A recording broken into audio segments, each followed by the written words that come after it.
right, now time for something completely different. Last week, I was invited out to Oslo, Norway to check out an upcoming survival MMO game that you may or may not have heard of. This is Dune Awakening, created by Funcom. Anyways, before I go any further, if you like what you see in this video or amongst other creators' content, head over to the Steam page and add it to your wish list. From there, you can be invited into the open beta, which is coming out in the next month or so, would be my guess. Try and get some access to the beta. I definitely recommend it. But anyways, I'm going to tell you about my experiences with it, which was a pretty darn fun time. So yes, we start out with the character creator, of course, and I tried my hardest to, I guess, match it to my usual look. Unfortunately, I couldn't get very close to my usual aesthetic, so then I kind of just let the creative juices flow a little bit. I threw some tattoos on me, some eyeshadow, some nice white, I don't know, luscious locks of hair, and came out looking kind of like I don't know, the lead singer of some metal band or something. From there, I actually really liked the way you, I guess, create or choose your personality or the actual type of character you're going to be playing. You basically answer a few questions from the Reverend Mother of the Bene Gesserit. If you're familiar with the Dune universe, you know what I'm talking about. But this lady here, let's just say she runs things. You basically go through a few little questions explaining who you are, where you're from, and by doing this, you, I guess, decide your characteristics, your class, what skills you're going to begin the game with. But all in all, it's not a really big thing because throughout playing, you can actually unlock every skill and every trait and everything. So it's more just going to affect the early game stages. And then as you go on, yeah, the game kind of expands and broadens out. So it's really overall not a crazy decision in that sense. But anyways, once you're all done, you pass her test, you've answered her questions. It is finally time to set sail, or at least space travel. She's going to send you packing, and you are jettisoned towards the big old desert planet of Arrakis. And you're met with the big old title card, Dune Awakening.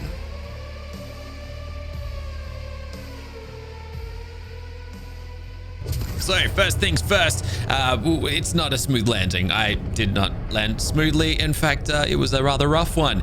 I was shot down from my little ship and yeah, things obviously didn't go so well. And next thing I know, I'm waking up in a cave. This is basically where you learn the ins and outs of the game. It's a bit of a tutorial section. You kind of work your way through. You get your Frem kit, which is going to help you survive the Badlands. You heal, you learn how to harvest a few little things here and there, and craft your very first weapon, which is a scrap metal knife. As you're working your way through, you, I guess, learn the basics of traversal and climbing and walking and running. You know, all that business, all that. You're just getting a feel for the game at this point, basically, until eventually it is time to leave the cave. You slice your way out of this, I can't remember what it's called, Fremen skin, and you are met with the visual of what went down. Yeah, your unfortunately crashed out spaceship. Anyway, it's going to cut a few little bits and pieces here due to not wanting to spoil any story elements. But we head down to our little spaceship here and learn, I guess, about some of the survival mechanics of the surface. The sun is hot. You do not want to spend too long in the sun. In fact, this is one of the major threats of the game. It's hot. You're on a desert planet after all. And this game is all about thirst. It's all about water preservation. That's the Dune universe right there. So basically shade, you cool down, sun, you get hot. Don't spend too long in the sun. It'll kill you, basically. So don't be doing that. Anyways, we find a whole bunch of dead bodies. And we find this little guy here. We sneak up on him and we give him a little bit of a slashing. Thankfully, he doesn't really stand much of a chance. And then we loot our very first, I guess, harvesting weapon. The main harvesting weapon of the game, which is the cutter ray. This thing is, I guess I should talk about how this game differs from the usual survival type of game. Because I really like the way they've approached it. They didn't want to go for the usual hacking away at trees and rocks with pickaxes and hatchets and all the rest of it. You know, the real survival game tropes. But this thing, basically, you scan a resource, for example, this rock, and then you slice away, and then you get your resources. But anyways, we work our way through the ship, learn a little bit of combat, parrying, all that funny business. We encounter our very first shielded enemy. Shields are the major part of this world, everybody has a shield, and guns and shields don't really go too well together. So it's all about the slow stab, or the slow. Oh my goodness, I'm forgetting the terminology, but you basically need to weaken their shield and then slowly penetrate it, because shields are, I guess, designed to block fast projectiles like bullets. So that's why melee is a very, very core part of the combat in this game.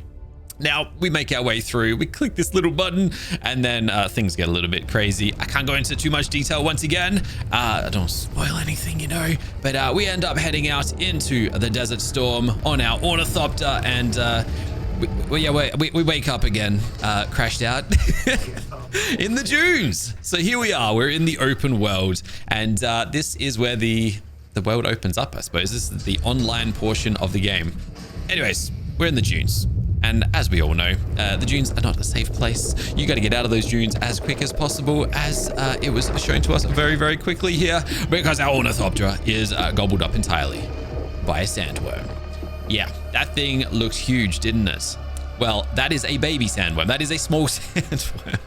The starter area that we played through in this session here only had smaller sandworms, and apparently they get absolutely enormous towards the later portions of the game and in the later areas of the game. I wish I could have witnessed it, but I didn't get to. We only got to deal with like the little small ones. I'm gonna get a little bit more into the mechanics of those guys later on, because it's actually quite interesting, and we learned a little bit more about that after the play session. But as you can see, ran straight into my buddy Aaron Aztec, who was also traveling to Oslo from Australia with me. You may know him. I've spoken about him on the channel before, and we ran around a little bit together, cutting up a few rocks and things, and working through the little just learning the ins and outs of the game type of thing. We managed to get ourselves some armor. I don't know if you call it armor or just clothing, but this makeshift set of armor kind of just kept us safe in the early stages of the game. He told me I smell. Thanks a lot, Aaron. And we kind of went our separate ways from here. Collected a whole bunch more resources, and eventually came across our first little scavenger camp. Now, unfortunately, this one had been raided before me, so I kept moving on and just exploring, checking things out, and until I found another one. I took them down pretty easily, raided their little base, and kept on moving. This is also when I unlocked a new skill.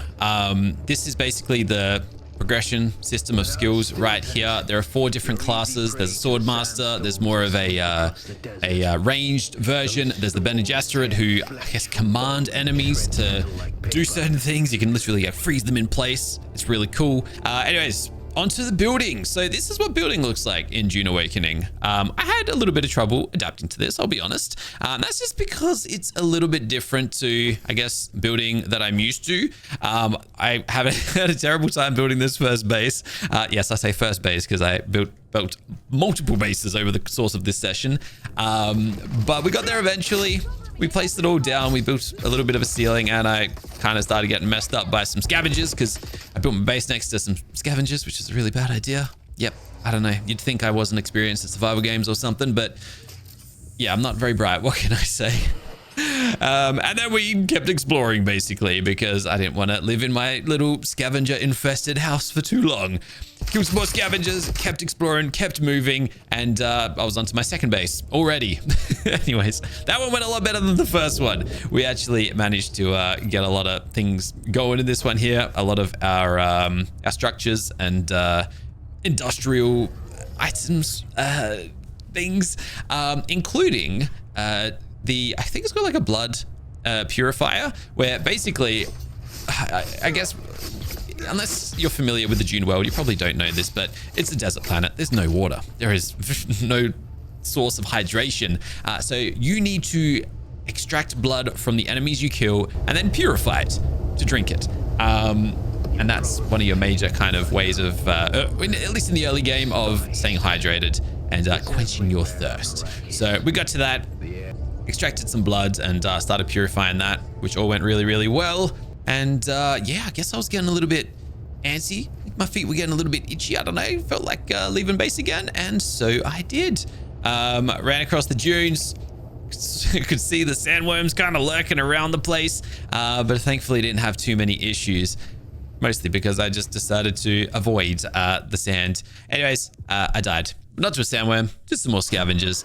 And we respawned back at our home. Now, the thing with dying in this game, you do not lose your items. You lose a portion of the resources you're carrying, a chunk of the money that you've got, maybe all the money that you've got, but you can go and reclaim those items, so it's not the end of the world. The thing is, if you get swallowed by a sandworm, you lose everything.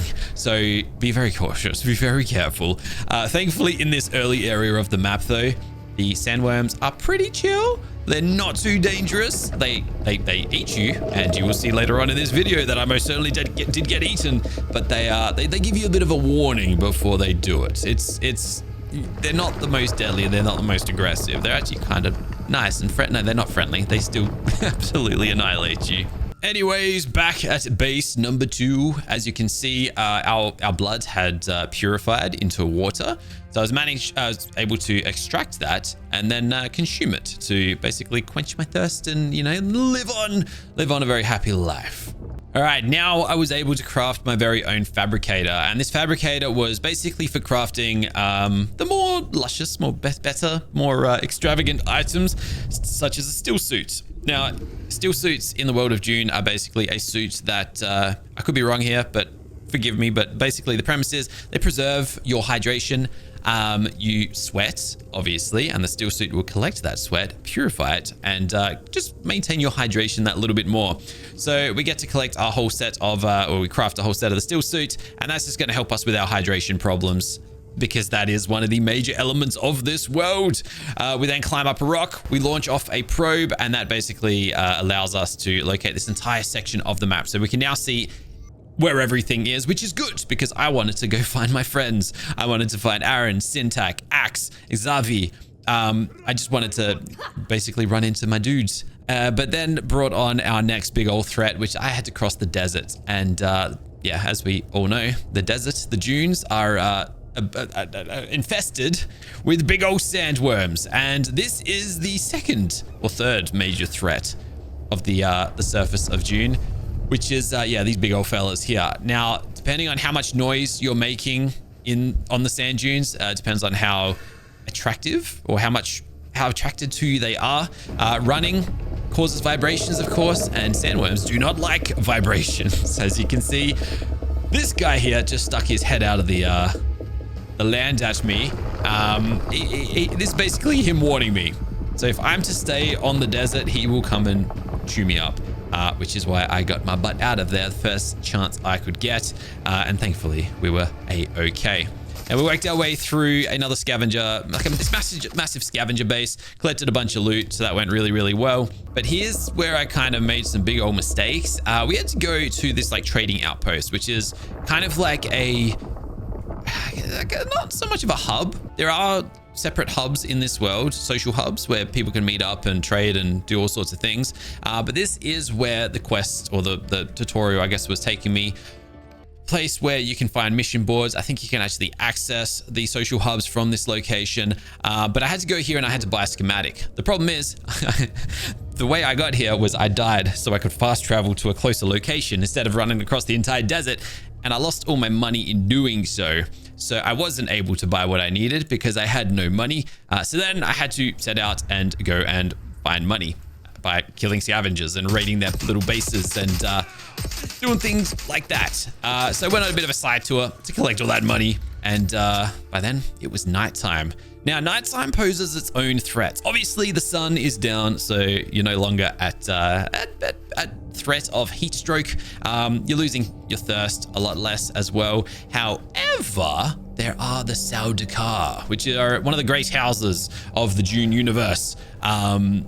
They are basically like the Emperor's enforcers. They're his army, I suppose. And they scour the night skies with their big old spotlight. And if they catch you in that spotlight, as you can see here, you kind of get frozen in time. It's a bad time because then they drop their little drop troopers and they just blast you to smithereens. Now, thankfully, I was able to escape without too much of a scratch. And I got to keep on living. So that was really, really nice. I bought my schematic that I needed and I guess collected a few of the missions, initiated a few of the contracts that we needed, and we moved on over to the wreck of the Alcyon. This is also when I built my third base because my other bases were like way on the other side of the map and I just wanted something a little bit closer. So we got to that. And I guess I corrected some of the mistakes that I made with the first two bases. And this one probably ended up the best of the bunch. It is just another boxy base. There are a lot of structures as you progress through the game. So you can build some absolutely like incredible bases.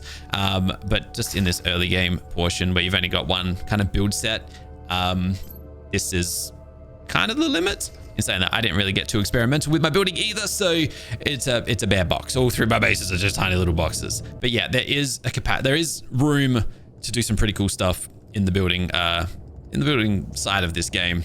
I just wish we were able to play like late game and like get access to some of that stuff, but it's all good. Anyways, I run into this dude in a cave and he tells me a little bit about some stuff, and then we head over to the wreck. It's still nighttime. And there's still the Sardaukar kind of hunting, searching. Little search party still out for us, but it's all good. We made a little bit of a side tour to, I guess it's kind of like a little dungeon. We head through this dungeon in search of some mini-mic film, I believe it is called. And through here, we actually have a pretty good time because it turns out some others had cleared this place just before me and I was able to kind of just run straight through without too much of an issue. It was really nice. I think it was Syntac and Axe that I cleared this out just before I got there. So I had a pretty easy time working through here. However, there was a point where enemies started spawning it back in and I did get a little bit ambushed, but we were able to escape pretty easily. So yeah, not too much of a worry. From there, it was time to, I guess, get back onto the path to the wreck that the main story was kind of leading me towards. And unfortunately, while crossing another dune, we ran into another sandworm. Yep. Thankfully, just a little warning shot reared his head just to scare us, and he moved on his way. I was able to escape, so that's good. And we made it to the wreck, worked our way through, killed a bunch of enemies. And this is where I guess I can show you something else that the cutter rate can do. It's not just for resources, it's also for cutting open doors and accessing different areas of maps. I kind of like that the harvesting tool has a multi-purpose, just cutting off like locks on doors and stuff like that. So that was really cool. We got our loot and back home we went. Now, this is where things really, I don't know, I just want to like highlight how terrifying it is actually running across the dunes. Yeah, seeing a sandworm rear its head, kind of scary, but seeing that the sand kind of like get pushed up and elevated up as they're like tunneling towards you or just around you, because these things are always on the move. It's bloody terrifying, especially the size of these things. And I'll say again, these things are small. What's crazy as well, and I didn't realize this, but there are basically, they don't just randomly pop up. They are instances in the world. So let's say this area that we're in, there might be 10 of them circling around. I'm just throwing out a number. Don't know if that's true or not, but they're all existing and they're all doing their thing. They've all got different personalities, different aggression levels, different traits and whatnot. Some will be more aggressive. Some will be more teasy with you. Some will kind of bait you and mess with you. Yeah, I found that really cool. And we only learned that after the session during a bit of a Q&A. So that was really cool to find out. And I assume as you get further into the game, into some of the more dangerous areas as well, they're going to be more and more aggressive, more and more crazy, less forgiving, and obviously bigger. As we kept being told, they are enormous apparently in the late game. Anyways, back at base, just a whole bunch of crafting, better armors, better weapons, better tools. I think we got an upgraded cutter ray and an upgraded knife as well, which is really, really nice. And we started finally creating our very first vehicle, which is it's a bike. I think it's called a sand bike. So yeah, you basically, I love the way this worked out because you craft out a welding tool. And then you place down the chassis of the vehicle and you basically need to weld all the different parts of the vehicle onto the chassis. So that's the seats, the wheels, or they're not really wheels, they're more like treads, I suppose. You got to craft fuel. Obviously, you got to fuel the thing. It's really cool. And upon actually crafting it, welding it all together and jumping on top of this thing, it's almost like all the work up until now was finally paying off. Up until now, there's a lot of work to get around the map. You're running across dunes, you're traveling, it's just a lot of running around. So this just felt like the perfect time to get access to something that helps you travel that little bit quicker. It was an absolute blast cruising around on that thing. Just like jumping over the dunes, like drifting around and whatnot. And then I unfortunately caught the attention of the Sardaukar ship, and they froze me in space and tried to gun me down again, but thankfully I escaped. And I guess my curiosities kind of got the better of me, because I was kind of like trying to lure out some sandworms. As you can see by this little like red bar in the middle of the screen, and I was kind of saying earlier too, the more vibrations that you're giving off on the sand, the more attraction of the sand, like the more sandworms you're going to attract. And obviously vehicles, being a motor engine, give off a lot of vibrations. And it wasn't long before some sand dunes started paying attention to me and getting very close to me as well. Anyways, I guess I kind of messed around a little bit too much, because out of nowhere, yeah, there he is. You can see him in the like top corner. He's rearing his head. He's giving me a little warning. And this was unfortunately my last moments alive, because I guess I danced with the devil a little bit too closely. My camera began zooming out. I held the creaking, and out of nowhere there he is, and he just gobbles me straight up. My backpack was lost. I lost all my work. I lost my bike. I lost everything. Yeah, I realized the true threat of the sandworm. But it wasn't all doom and gloom, because it was at about this point that some of the developers of the game who had been walking around the room as we were playing started asking who wants to fly an ornithopter. And nobody turned that offer down. So they spawned in, admin commanded in some of these ornithopters, which is like the flying vehicle. This is just the base one, the smallest one you can get, but there are a whole bunch of these that you can get. And I guess, I don't know when this comes into the actual game. I don't know at what stage of playing you get access to this thing. But this was just like the next level again. You've got your bike. You can go further now. And I guess eventually you get access to this, and you get access to a vertical aspect of the game. You can travel further, faster. It was really cool. You can do this dive bomb maneuver. I couldn't get it to work, but I saw Syntac and some of the others doing barrel rolls and flips and stuff. Syntac also had a bit of a play with some of the bigger ornithopters too, which looked really, really fun. And it was just fun watching them mess around in it. But yeah, this basically concluded my little playthrough of this session. All in all, got to play the game for about 7 or 8 hours on or off. That was interrupted by a few little like interviews and chats with some of the developers and the producers of the game and whatnot. But my time playing this game was an absolute blast. I can't wait to get access to this. And just a little reminder again, head on over to Steam, add the game to your wish list. Somewhere there, I think there is a way to register yourself for the open beta, which comes out soon. Check it out. It's fun. I had an absolute blast with this, and some of the stuff we heard about what's coming later in the game just sounds like a lot of fun, and I really am excited to play it when the game drops. Anyways, guys, thank you so much for watching this little Dune video, something a little different, and another massive thanks to Funcom for flying me out for this once-in-a-lifetime opportunity to get hands-on with Dune Awakening early. Peace out, guys. Bye for now.